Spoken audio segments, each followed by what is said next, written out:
جب میں ڈھاکہ ایئرپورٹ سے باہر نکلا تو ایک عجیب منظر نظروں کے سامنے تھا۔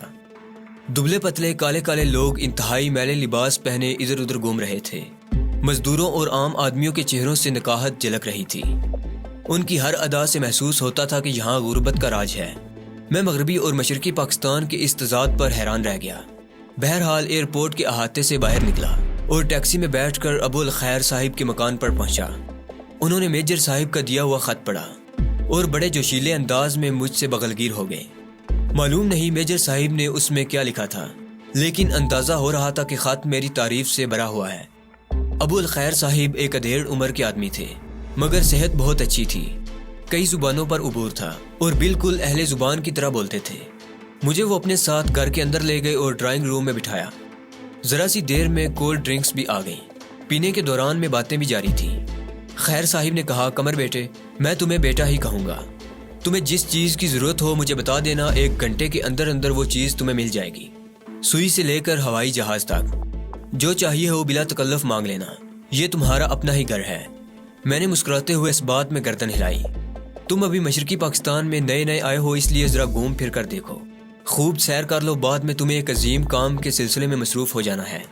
خیر صاحب بھی بالکل میجر صاحب کی طرح تھے، انتہائی پیار کرنے والے شخص۔ میں ان سے ایک ہی دن میں اتنا قریب ہو گیا کہ اجنبیت کا احساس جاتا رہا۔ 2 ماہ تک میں نے خوب سیر کی، ڈھاکہ سے کومیلا اور چٹا گانگ تک، شمال میں میمن سنگھ، رنگ پور اور سید پور تک، جنوب میں راج شاہی، جیسور، کھلنا اور شمال مشرق میں سلہٹ تک کا علاقہ دیکھا۔ وہاں کے لوگوں سے ملا، ان کے رہن سہن کے طریقے دیکھے، سیاسی حالات کا اندازہ کیا۔ یہ دیکھ کر میرا دل بہت دکھا کہ ہندوستان کا سازشی ذہن عوام کے اندر مغربی پاکستان اور وہاں کے رہنے والوں کے خلاف نفرت کے جذبے کو ہوا دے رہا ہے۔ کئی جگہ میں نے محسوس کیا کہ کئی بھوکی نگاہیں نفرت کا زہر لیے ہوئے مجھے گھور رہی تھیں۔ ایک بات ان کے ذہن میں بٹھائی جا چکی تھی کہ مغربی پاکستان نے مشرقی پاکستان کو غلام بنا رکھا ہے اور وہ عرصہ دراز سے ان پر حکومت کر رہا ہے۔ مجھے کئی لوگوں سے آزاد بنگلہ دیش کے بارے میں سن کر بھی حیرت ہوئی۔ علیحدگی پسند عناصر بہت شد و مد سے اپنا کام کر رہے تھے۔ عوام پر ایک عجیب کیفیت طاری تھی، خوف و ہراس اور بے چینی کی کیفیت۔ کچھ لوگ پاکستان کے خیر خواہ اور وطن دوست بھی ملے، جو مشرقی اور مغربی پاکستان کو ہمیشہ ایک دیکھنا چاہتے تھے، مگر ان کے حوصلے بھی کچھ جوان نہیں تھے۔ بہرحال 2 ماہ بعد سیر اور معلوماتی دورے سے میں واپس آیا تو مشرقی پاکستان کے بارے میں بہت کچھ جانتا تھا۔ بنگلہ زبان سیکھنے کی انتہائی کوشش کی اور تھوڑی بہت شدھ بدھ حاصل ہو گئی۔ بات سمجھ میں آ جاتی مگر اپنا مدعا بیان نہیں کر سکتا تھا۔